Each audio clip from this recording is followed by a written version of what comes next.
Salut! Bonjour, ça va bien? Oui. Bon, donc on se présente. On est tous des étudiants au Cégep Garneau. On avait un cours en gestion de commerce pour la raison qu'on fait notre revue aujourd'hui. Je me présente, Victor Gauthier. Mathieu Pechman. Antoine Engelhardt.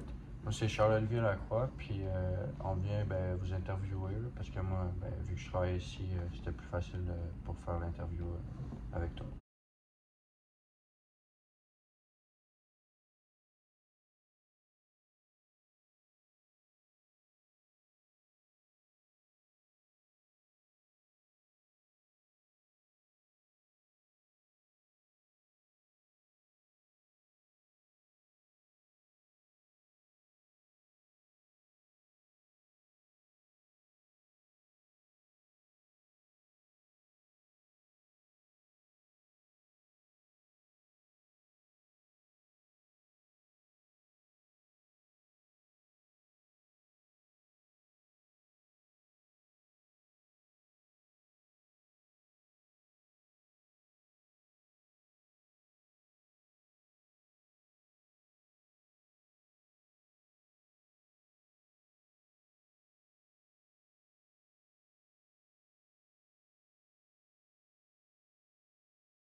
Ensuite, nous avons demandé à la gestionnaire si elle avait remarqué une évolution dans les habitudes alimentaires des clients.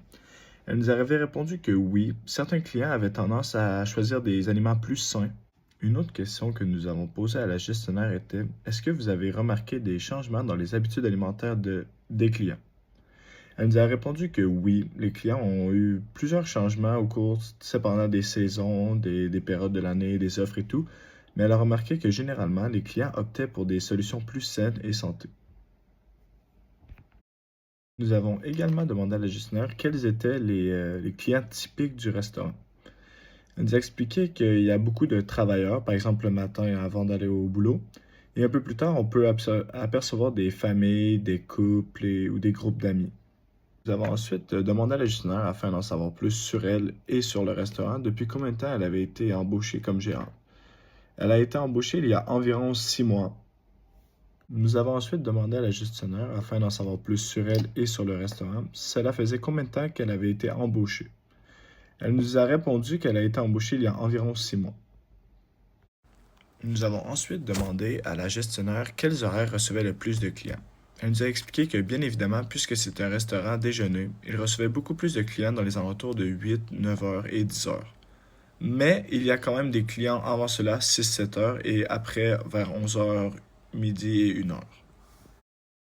Pour répondre à la question de si l'entreprise a remarqué un niveau d'affluence différent des clients selon les jours de la semaine, vu que c'est un restaurant à déjeuner qui est ouvert seulement jusqu'à 14 heures, il est clair que il y a plus de monde la fin de semaine ou le jeudi, vendredi qu'en début de semaine parce que soit le monde sont en congé ou ils ont plus de temps ou ils reçoivent de la visite, donc ils viennent passer un bon moment en restaurant. Une des stratégies mises en place par l'entreprise pour attirer des nouveaux clients, c'était de faire des coupons rabais de toutes sortes, soit des 15% de rabais ou des 5$ de rabais sur les smoothies, des promotions comme ça, puis les distribuer à la poste ou encore dans des livrets comme on a reçu au Cégep par exemple en début de session pour faire remarquer l'entreprise puis attirer le plus de monde avec les rabais. Sur le plan économique, c'est sûr que l'inflation et la hausse des prix qui affectent directement le coût des ingrédients. Donc, l'entreprise doit obligatoirement avoir des prix raisonnables, ou sinon ils doivent l'ajuster pour que ça reste rentable. Puis c'est quand même un défi parce que les clients sont vraiment sensibles au prix. Côté technologie, ils sont vraiment bien équipés. Ce que je veux dire par là, c'est qu'ils utilisent Uber Eats, qui est une appli justement pour la livraison client. Ils ont leur propre application aussi en ligne pour que les clients commandent et ils viennent chercher à la place leur repas. Sinon, en salle, comment ça se déroule? C'est que les serveurs ils, utilisent un TPV pour vraiment que ça facilite la tâche. En cuisine, sinon, ils ont investi dans des équipements plus efficaces justement pour réduire le gaspillage. comment utilisez-vous la technologie, comme les systèmes de commande en ligne ou les applications de livraison, pour améliorer l'expérience du client? Oui, dans le fond, on a la plateforme avec Uber pour ce qui est de la livraison. Sinon aussi, on a directement sur l'application de Lefrier, les gens peuvent passer leur commande pour venir la récupérer. Côté technologie aussi, là, maintenant, les serveurs peuvent prendre les commandes directement sur le TPV qu'on appelle là, pour le mode de paiement. Ils peuvent prendre leurs commandes directement là-dessus. OK, parfait. Il y a des améliorations prévues pour améliorer le restaurant.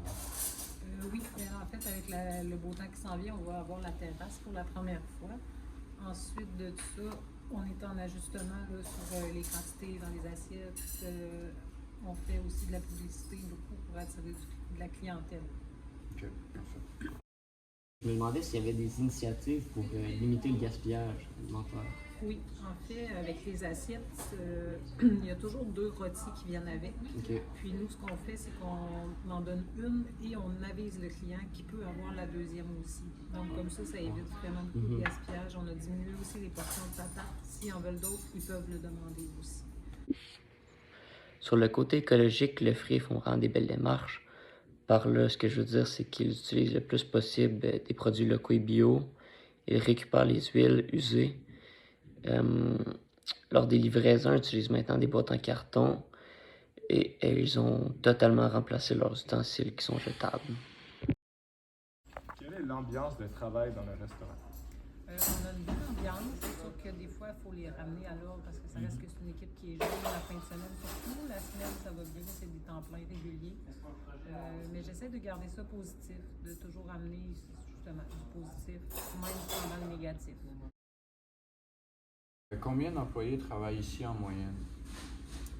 En moyenne, tous les domaines confondus. Mettons la fin de semaine, puis la semaine, confondue. Puis, confondus, on est 24 employés OK. au total. Socialement, l'entreprise suit de près des tendances alimentaires. Par là, ce que je veux dire, c'est que l'entreprise a des repas sans gluten, des plats végétariens, des plats véganes. Ils créent des nouveaux plats, les anciens, ils les modifient. Puis généralement, ils prennent des ingrédients assez frais et de qualité pour que ça reste de santé et que ça soit sain. Sachant que les deux vous travaillez ici, est-ce que vous avez vu une évolution dans la gestion, l'organisation du travail pendant votre arrivée? Oui, en fait, depuis que moi je suis arrivée, ça a été de tout refaire l'organisation, resserrer, faire de la discipline aussi beaucoup. Ils étaient beaucoup laissés à eux-mêmes. C'est sûr, il manque moins de stock, les horaires sont mieux, puis il manque pas trop de personnel non plus. C'est sûr, c'est mieux. Sur le plan politique, les réglementations gouvernementales ont un effet vraiment direct chez eux à tous les jours. Donc, ils suivent la MAPAC, c'est-à-dire qu'il y a beaucoup d'inspections à chaque mois. Ils font le port des gants et le port des filets. Bonjour, c'est Mathias et je vais répondre à quelques questions qu'on a demandées à la personne qu'on a interviewée à Lefrier. Donc, première question qu'on lui a posée parmi, en fait, plusieurs, c'est on lui avait demandé c'est quoi les défis qu'elle a dans la gestion des employés.